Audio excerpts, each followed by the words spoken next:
On Osrc News at 7, residents applaud new policy initiatives of Governor Ayedatiwa.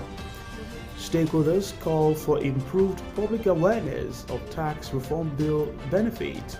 And from the foreign scene, Ghana announces visa-free entry for Africans to promote economic integration.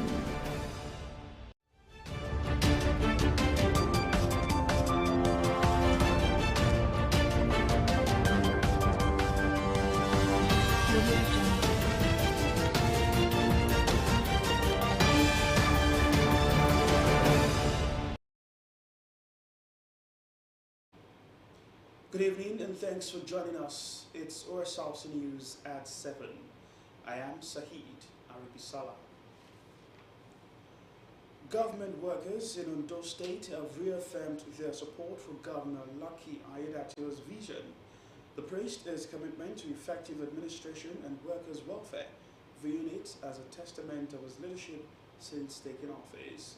The public servants will express appreciation to the governor for his promises during the first prayer meeting of the year, said it reflects his focus on improving the quality of life of civil servants. Omar Languji reports. On our part, we shall serve with utmost dedication, selflessness, and love. And let me add also, faithfully. At the first working day prayer meeting, Ondo State Governor Lucky Ayedatiwa unveiled his new policy blueprint, Our Ease, aimed at enhancing governance in critical areas such as security, urban and rural development, technological advancement, healthcare, sustainable agriculture, and education. We shall run an all-inclusive, open, accountable administration in the overall best interests of the good people of Ondo State. Finally, I wish to call on all public servants and political office holders to keep subscribing with an abiding faith to our collective vision of a vibrant Ondo State. Residents praised the initiative, noting the governor's positive impact over the past year. Transition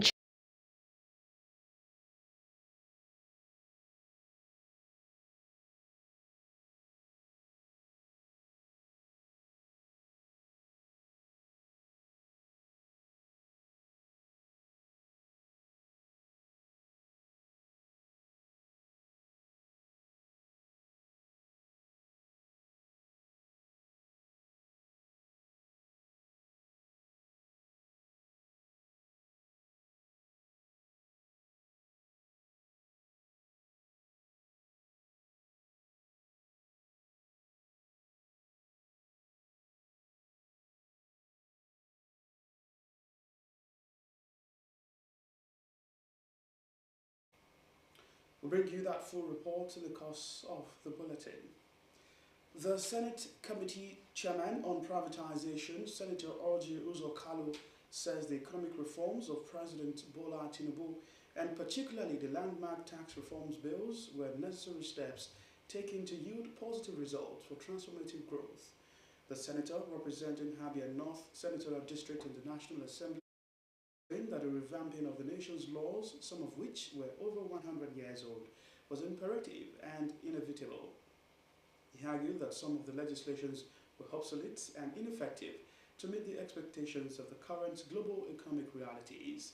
The former Abia State Governor, speaking on the tax reform bills, commended Tinubu and described his move as a bold step and advocated wider consultations, faulting its board of introducing the proposed legislation to the National Assembly because, according to him, Nigerians were not sufficiently educated before the bills were introduced. The lawmaker said for Nigeria to make any meaningful progress like China, the 36 states must be made to compete among each other. Nigerian National Petroleum Company Limited, NNPCL, has invited former President Olusegun Obasanjo for a tour of the Port Harcourt refinery to verify operational status. This invitation was sequel to Obasanjo's recent interview with the television station where he alluded to advice from Shell Petroleum Development Company suggesting the refinery would not function effectively.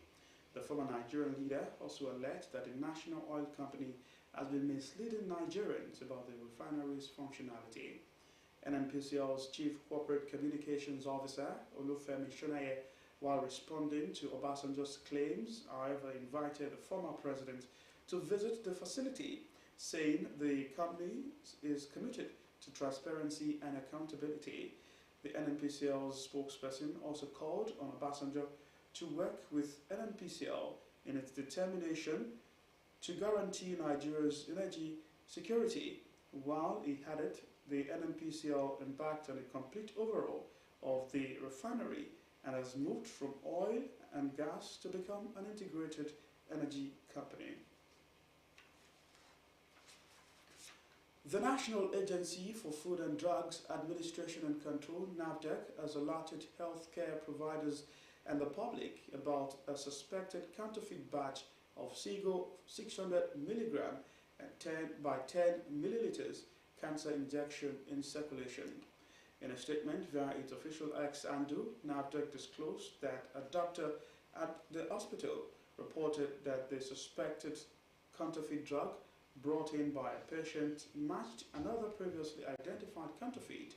NAFDAC stated further that the Marketing Authorization Order, ROCHE, reviewed images of the suspected product and confirmed it has falsified, adding that ROCHE identified several inconsistencies, including a non-existent batch number, incorrect language, missing tamper evidence features, and mismatched labels compared to genuine products. The agency emphasized the risk of counterfeit drugs, warning that they undermine the safety and effectiveness of medicines. The agency reassured the public that efforts to identify and remove counterfeit products from circulation were ongoing. We're due for a break on the news at 7. We'll be back with more stories. Stay with us. And we go. Oh, boy, I see this collab where they shoot there. Blue scatter. Guy, give me small new number now. Romance without finance na annoyance. Better give me bullet. Yeah, give me the number. Oh, yeah, jot the number down. 0805. Where the complete number? This one where so hot like the blacks are gonna need juice, so just like juices. Hey, oh yeah, give me last numbers. My 5 password. 41 now you owe me. Oh yeah, 7650. What's you? Smiley, hello, how are you? What's you?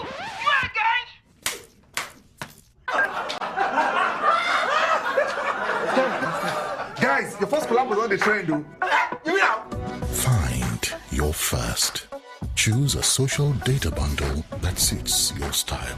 Dial *777#. Glow Unlimited.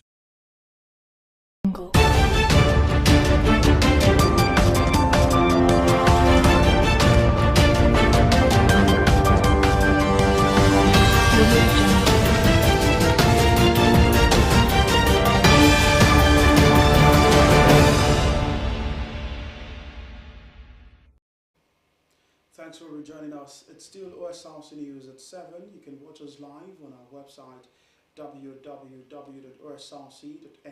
or follow us on Facebook at Osrc TV. And on YouTube, you can subscribe to our channel, Osrc TV Odo. Now let's bring you the reports highlighting the support of government workers to Governor Lucky Aiyedatiwa's vision, where the praised his commitment to effective administration and workers' welfare. The public servants who expressed appreciation to the governor for his promises during the first prayer meeting of the year said it reflects his focus on improving the quality of life for civil servants. Omar Lambaji reports. On our part, we shall serve with utmost dedication, selflessness, and love. And let me add also, faithfully. At the first working day prayer meeting, Ondo State Governor Lucky Aiyedatiwa unveiled his new policy blueprint, Our Ease, aimed at enhancing governance in critical areas such as security, urban and rural development, technological advancement, healthcare, sustainable agriculture, and education. We shall run an all-inclusive, open, accountable administration in the overall best interests of the good people of Ondo State. Finally, I wish to call on all public servants and political office holders to keep subscribing with an abiding faith to our collective vision of a vibrant Ondo State. Residents praised the initiative, noting the governor's positive impact over the past year. Transition chairman of Akure South Local Government, Benga Fashua, listed significant achievements in education, security, and healthcare, expressing confidence in Ayedatiwa's ability to deliver effective governance as he prepares for a new term starting February. Mr. Governor is focused as a program, as a plan for the state at large. And I'm sure when you look at what forms the language and that policy program called AIS speaks about the welfare of the people, security, infrastructure, or better hospitality for the people. I think for the term 2025, we should be grateful having somebody in the helms of affairs as Honorable Lokiri Misayedatiwa. It's a new term for the state, and of course, what we should just be expecting is an overall transformation for Ondo State, an overhauling for us. For us, we feel it's a long-expected hope, which has just been attached by now by what he has bring on the front desk, which has given anyone a reason to run. Assuredly, you know, without a focus, you ain't nowhere. But there's a focal point now for the state. That infrastructure must be better, hospitality, welfare, and this is what runs, this is exactly what speaks, and of course, what makes a state to be better. If you look at the developed nation, what they have, a policy runs government. The chairman of the Nigerian Labour Congress in Ondo State, Ademola Olapade, urged the governor to prioritize workers' welfare and pledged labour support for his administration. Going by all these aforementioned, it means he's ready for the job and he's ready for the people of Ondo State in 2025. Don't forget the economic crisis now that's raging here and there. The country can slow down its effort a little bit, but I believe with this blueprint and the idea of oneness and prudence, you'll be able to achieve more. And I believe in 2025, it will do more for us. Meanwhile, Head of Service, Bayo Philip, reaffirmed workers' commitment to aligning with the governor's vision for developmental projects. For the period ahead, the public service has laced its shoes to run with your administration's vision, particularly in your new mandate beginning from February 2025. By our mantra of don't deliver short, don't deliver late, the public service will give all the needed technical input, support and collaboration for a seamless synergy with the political class for effective implementation of Mr. Governor's lofty programs and projects as encapsulated in our Ease Odiron blueprint. I want to assure Your Excellency of the commitment and loyalty of bureaucracy as we continue to do more in the area of efficient resource management and also to ensure that fund leakages are minimized. In sum, the service will rededicate itself to quality service delivery, resting on the confidence of continued support and motivation from government. Governor Ayedatiwa is set to be officially sworn in on February, continuing his leadership in Ondo State for the next 4 years. Omoriola Humbiji, Osrc News. The Okitiwokpa Oil Palm PLC has acquired 4 state-of-the-art mills across its plantations located in 8 communities across 3 local government areas of Ondo State. The first and second mills were built 50 and 34 years ago, with no additional investment since then. The Equatorial Oil Palm PLC, under the leadership of its new core investor, Pink Nominee Limited, has also finalized plans to plant about 750,000 and 1.2 million young high-yield oil palm seedlings on its 5,000 hectares greenfield and 8,000 hectares of brownfield for redevelopment. The Ondo State Governor, Lucky Aiyedatiwa, is expected to flag off the initiatives during the second quarter of this year. The Equatorial Oil Palm PLC has also developed a new corporate social responsibility initiative to positively impact the host communities. In line with the board's directive, the newly acquired mills will be installed at the Ikoya, Apoy, Ilututu, and Inyoson plantation estates.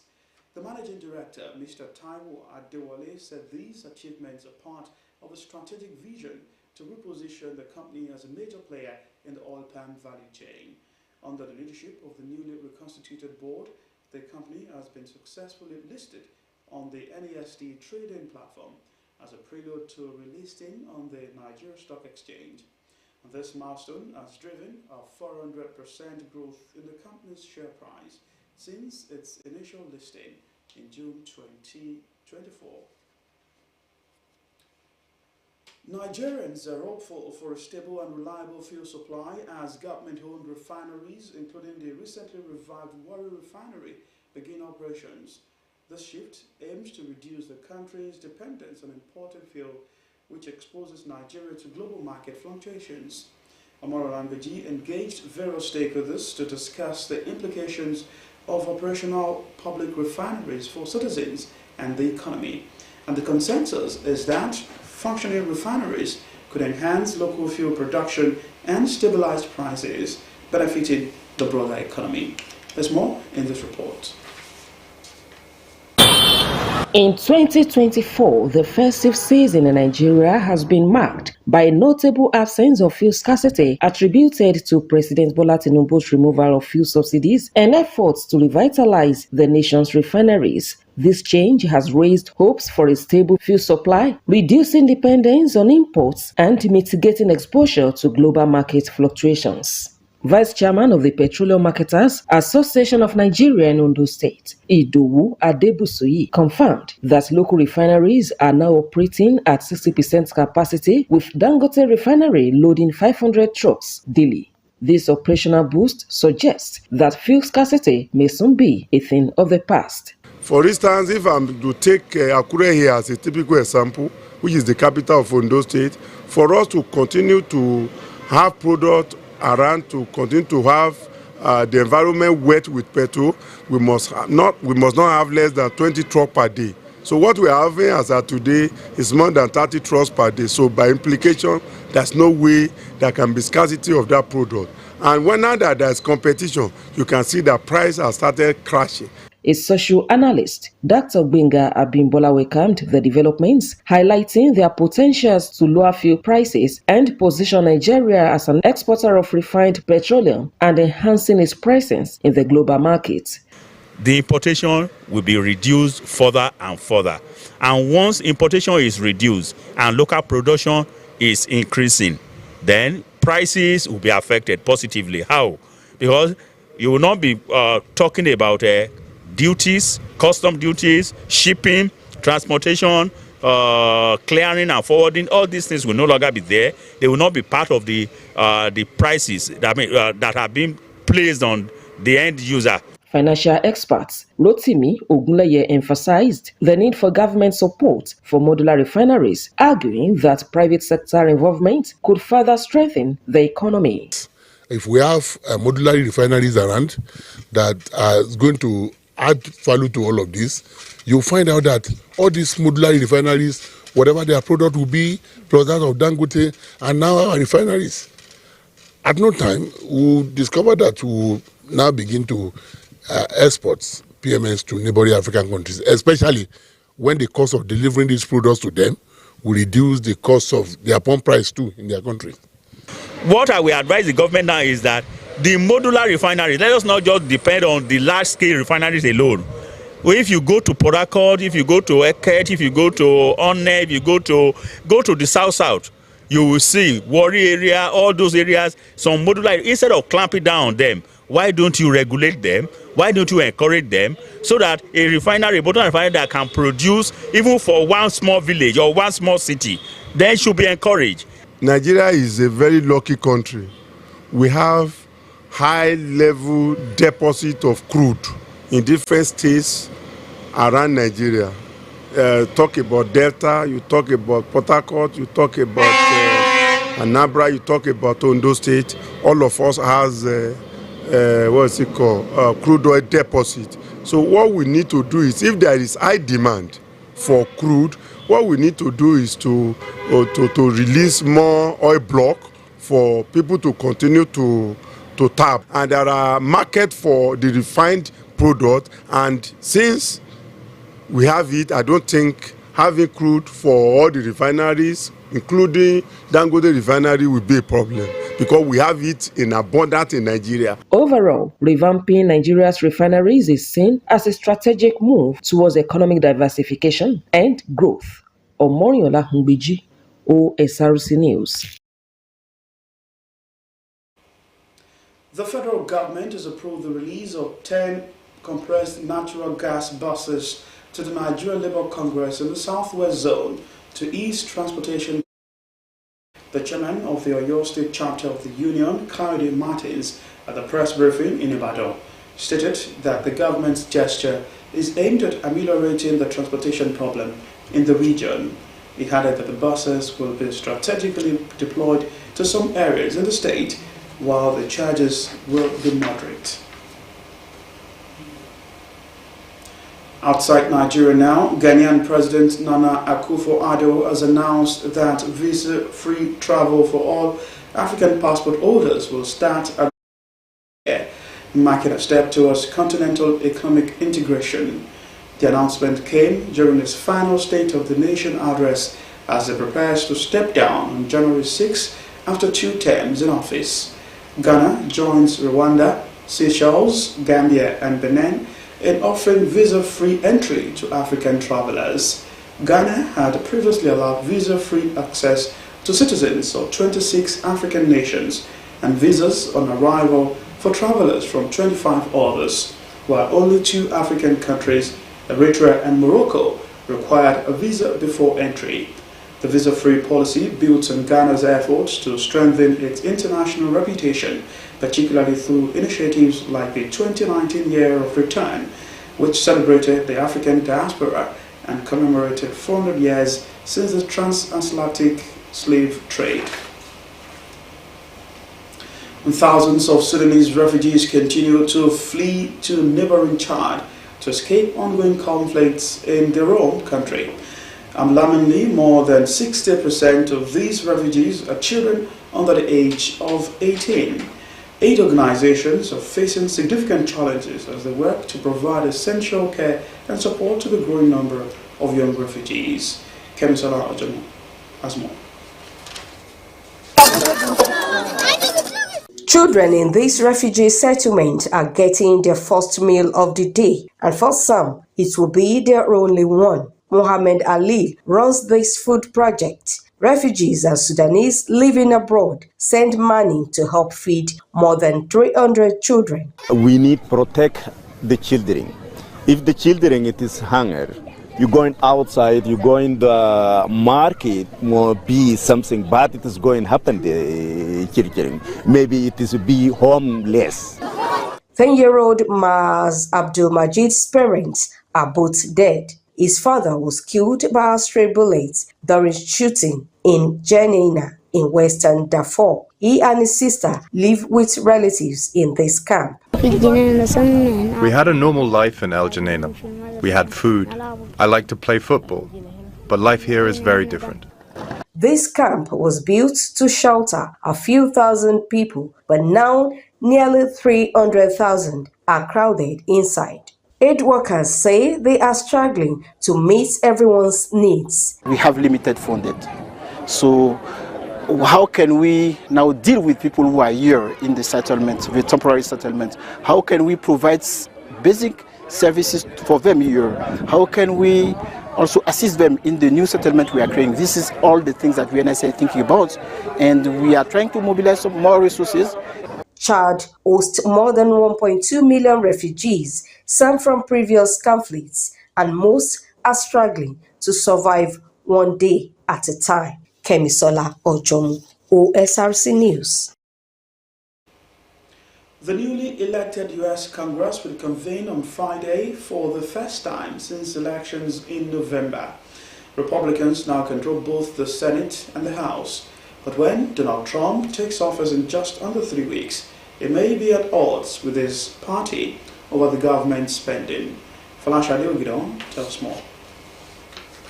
Republicans in the U.S. should be celebrating. They will soon control the White House and Congress. We have a unified Republican conference. There is a unanimous agreement in the room that we need to move forward. And Congress and the Supreme Court. They have an opportunity to push forward with Trump agenda. A list of domestic issues it promised to tackle on day one, like deporting undocumented migrants, imposing huge tariffs on goods from China, Mexico, Canada, and elsewhere. We tax them, and they tax us. Almost in all cases, they're taxing us, and we haven't been taxing them. And cutting taxes and social security payments. But there is plenty on the global stage that needs Trump's attention. The war on Gaza. Israel believes it will get an even more sympathetic approach from Trump. The Ukraine-Russia war. Republicans want to cut funding to Kyiv, and Trump has promised to end the fighting, and there is the political transition in Syria. But none of that will happen while Republicans keep fighting each other over how much money the government can spend and borrow. This debt ceiling fight nearly caused a government shutdown in December. We're grateful that everyone stood together to do the right thing. President-elect Donald Trump wanted to suspend the debt ceiling for at least 4 years. However, Republicans objected and supported a deal that included only just 2 years of additional borrowing. Now, these same Republicans are threatening to vote Johnson out on January 3rd. And without a speaker, Congress can't certify Trump's election on January 6th, much less pass legislation are ready to rip up the way the U.S. has traditionally done business at home and abroad. But they will only get to work on their America First plans as long as the money works out. For Lashade Ogidon, Osrc News. Chinese Foreign Minister Wang Yi will embark on a diplomatic tour of Africa, visiting Nigeria, Namibia, the Republic